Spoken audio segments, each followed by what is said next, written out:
लड़की हुई है।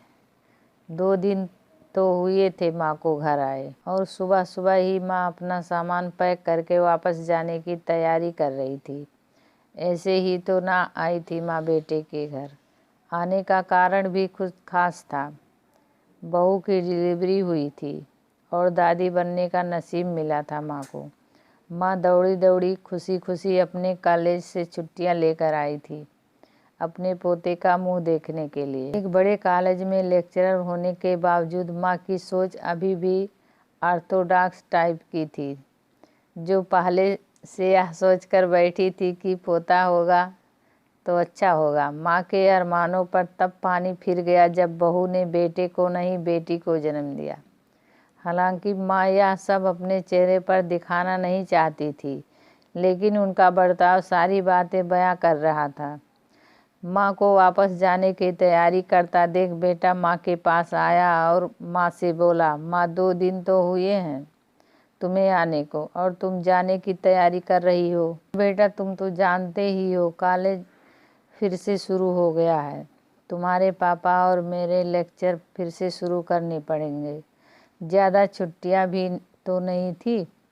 मैंने जाना तो पड़ेगा, लेकिन तू चिंता मत कर, थोड़े दिन बाद मैं और तुम्हारे पापा दोनों ही वापस आएंगे। अगले दिन सुबह सुबह माँ नहा धोकर जाने के लिए तैयार थी। बेटा किचन से चाय बनाकर माँ को देता है।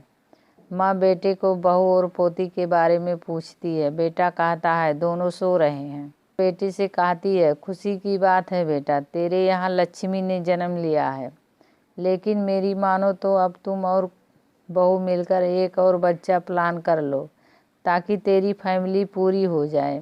हो सकता है मेरी बातें तुम्हें पुराने ज़माने की लगे, लेकिन थोड़ा प्रैक्टिकल होकर सोचो बेटा। अच्छे से जानता था कि माँ जो कह रही थी और जो कहना चाहती थी वह बातें दोनों ही बहुत अलग थी।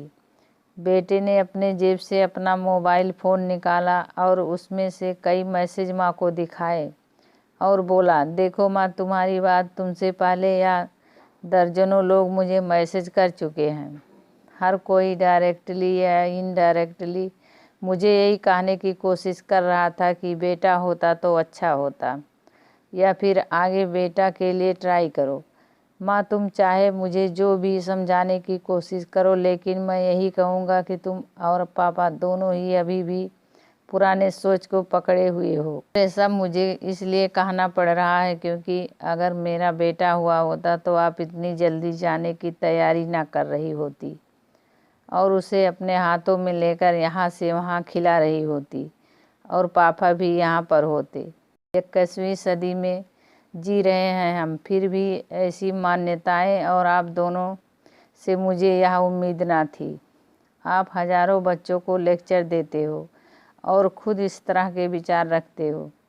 अगर आप ऐसा मानते हो कि बेटा और बेटी दोनों होंगे तभी फैमिली कंप्लीट होगी, तो मेरी एक सवाल का जवाब दीजिए कि मैं अकेला क्यों हूँ, मुझे कोई बहन क्यों नहीं है। माँ के पास बेटे के सवालों का कोई जवाब ना था और वो अपनी नज़रें झुकाए वहाँ से चली गई। यह सारी बातें बहू ने भी सुन ली थी। बेटे ने उसके पास जाकर उसका उतरा हुआ चेहरा देखकर उसे समझाते हुए कहा, चारू, तुम्हें माँ की बातों से या किसी और की बातों से परेशान होने की ज़रूरत बिल्कुल नहीं है। मुझे कोई फ़र्क नहीं पड़ता कि मुझे बेटा हुआ है या बेटी। मेरे लिए यही बड़ी बात है कि मेरी बेटी स्वस्थ और खुश है। धन्यवाद।